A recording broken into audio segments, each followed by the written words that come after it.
something happened that resulted in a 70-year stagnation in a field called quantum gravity.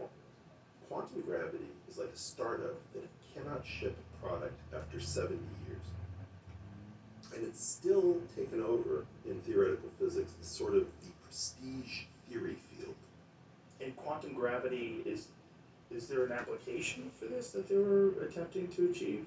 It's not a precursor to technology so far as we know. But what happened was quantum gravity was a replacement for something that used to be known as the unified field. So Einstein wasn't chasing quantum gravity, he was chasing unified field theory. That fell out of favor. Unified field theory becomes sort of like a joke, old-timey expression for the future of physics. And we substituted quantum gravity for the merger of quantum theory, quantum field theory, quantum mechanics, and gravitational physics under general relativity. How is it that the field became convinced that something which clearly doesn't seem to work and has had all of the resources, all of the best minds at its disposal, it sucks up everything, and it just doesn't work? To be specific, Yeah. like, how many people are working on this problem? And how many people have been working on this problem for 70 years without progress? I would say that the period between 1953 and 73, there are parallel things. Quantum gravity is not the mainstream at all, okay? So real physics has happened between 53 and 73 by anybody's understanding. Okay.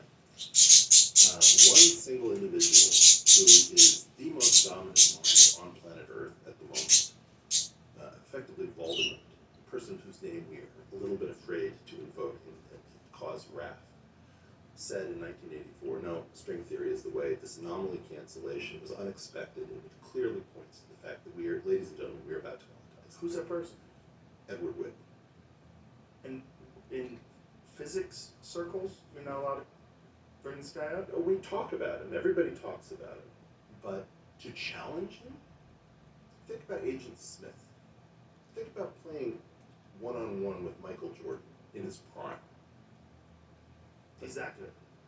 Joe, I don't think, I'm dumb enough not to be intellectually afraid of anyone else on planet Earth at this point. I am terrified of this person. Really?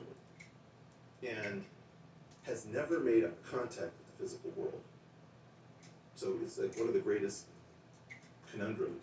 So let me get back to how What do you mean by never made contact? no Nobel Prize, never predicted something that turned out to be true, never pointed us to do an experiment that was invalidated. So 100% of his efforts have been not making contact with physical reality.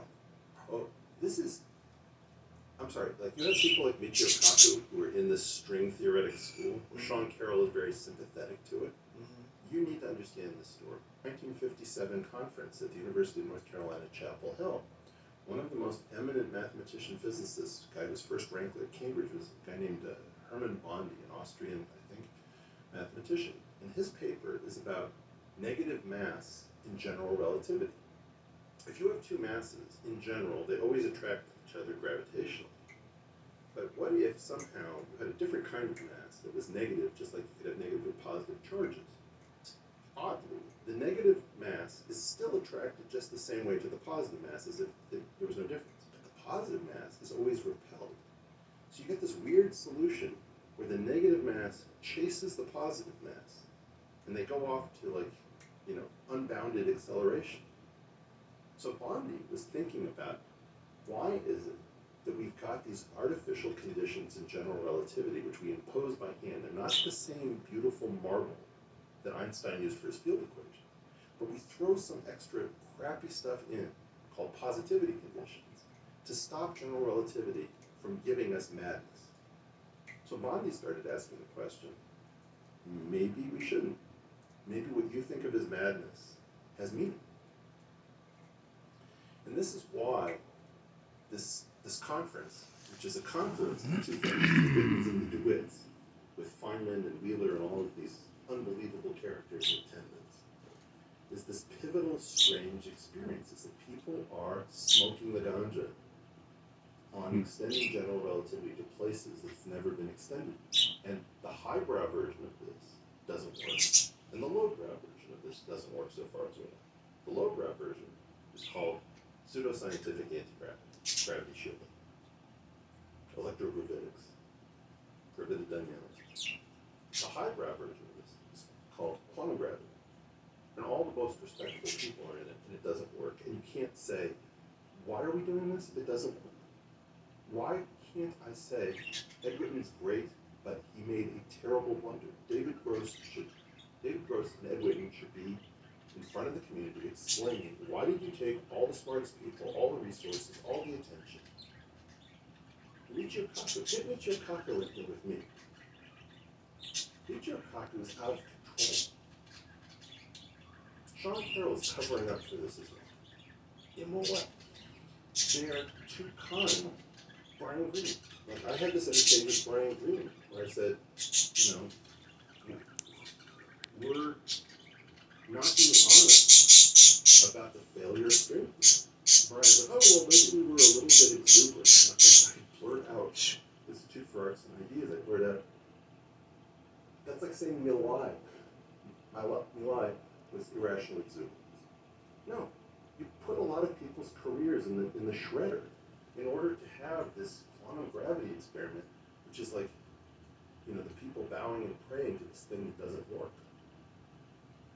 The dog doesn't hunt, and anybody who questions it as a crackpot, I'm done with this job. Like, you want to come at me and say Eric doesn't know what he's talking about? I'm debating physicists. I'll debate anybody with the possible exception of Ed Whitman. Still scares me, but I'll probably debate him too. In open, He's alive, fool. We have got to purge the physics community of its quackery, and the quackery is coming from the high prestige version of this. The high prestige version of anti-gravity is called quantum gravity, and it just doesn't work. They crawled into the map, the prison built by Einstein, and they know that it's not right. Because there are these two singularities. There's this singularity at the beginning of time, which we call the Big Bang. Oh my God. And it's part of something called the Robertson-Walker space-time tunnel. And there's another one at the bottom of the black hole called Schwarzschild singularity. And the fact that space and time paint at these 2 points is an indication that we have something wrong to a mathematician or physicist. It says your equations work pretty well right up to the point where there's some error that you had, you don't understand, and you have like a division by 0 error. Once you can figure out your error, you don't know what sin you committed, but the way you know you committed a sin is you